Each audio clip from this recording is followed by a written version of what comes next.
Vibration न हो उसको परा कहेंगे। और जहां वाइब्रेशन होता है, वाइब्रेशन तो जानते वो हर चीज में वाइब्रेशन होता है। जहां वाइब्रेशन होता है, हिंदी में आंदोलन बोलते हैं ना, हाँ, जहां आंदोलन होता है, वाइब्रेशन होता है, उसको नाद बोलते हैं। नाद शब्द संस्कृत का है, हाँ? संस्कृत का शब्द है नाद। नाद का मतलब साउंड नहीं होता है, नाद का मतलब म्यूजिक नहीं होता है, नाद का मतलब स्वर नहीं होता है, नाद का मतलब होता है तरंग। जब तरंग हिलती है, आंदोलन जिसको कहते हो, उसको संस्कृत में नादती, नाद शब्द है। जो वाइब्रेट करे वो नाद है। तो जहां वाइब्रेशन होगा वहां कुछ फ्रीक्वेंसीज होती है। तो ध्वनि और शब्द की मूल प्रकृति जो है उसको बीज कहते हैं। बीज का मतलब होता है सीड, बीज का मतलब होता है प्रथम रूप, बीज का मतलब होता है योनि। ये नहीं मानोगे, जहां सब चीजें संग्रहित हो वही बीज हुआ।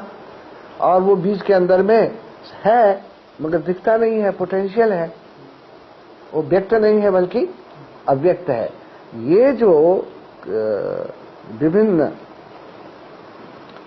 पटल है इसमें चक्रों में, ये पटल जो होते हैं इन शब्दों और इन ध्वनियों की बीजावस्था के द्योतक है। हम लोग संस्कृत की अभी बात करेंगे, देवनागरी की। अपन अंग्रेजी की बात नहीं करते क्योंकि वो अपने को समझ में नहीं आता है। इसमें जो शब्द है वो मूलतः दो है। मूलतः प्रारंभ में जब बीज प्रस्फुटित हुआ है तो उसमें केवल दो ही ध्वनियां थी। और जब बीज खुला, जब मुंह खोलते तभी तो अ बोलते हो ना, जब बीज खुला तो अ की आवाज ध्वनि प्रकट होती है।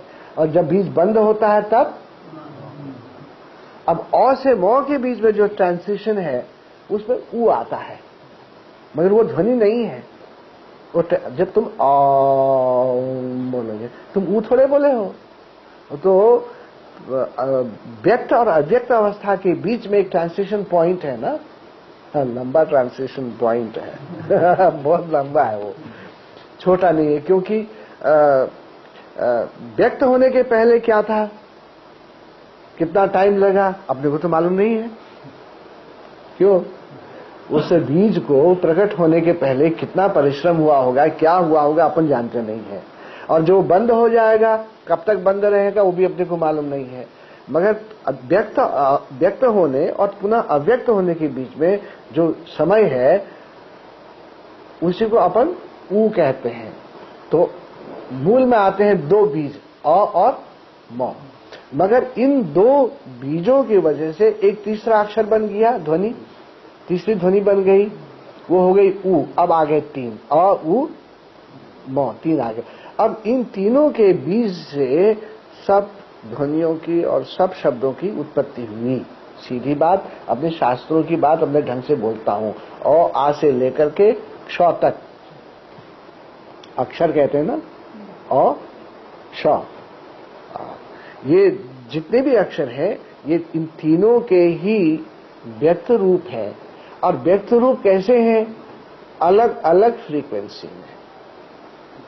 अच्छा, शब्दों की फ्रीक्वेंसी होती है तो तुम लोग जानते ही हो, ध्वनि की फ्रीक्वेंसी होती है ना। फ्रीक्वेंसी कैसी होती है?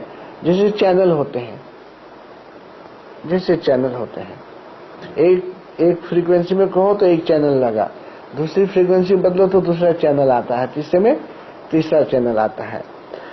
ये फ्रीक्वेंसियां जो होती हैं इसका संबंध होता है वेग से। फ्रीक्वेंसी को हिंदी में क्या बोलोगे? स्पंदन। ठीक है, चलो मान लो, खैर जो भी हो, अब फ्रीक्वेंसी ज्यादा हम लोग जानते हैं। तो ये जो फ्रीक्वेंसी होती है इसका संबंध होता है वेग से। वेग और फ्रीक्वेंसी ये अलग अलग चीज है, उसको वेलोसिटी कहते हैं। जब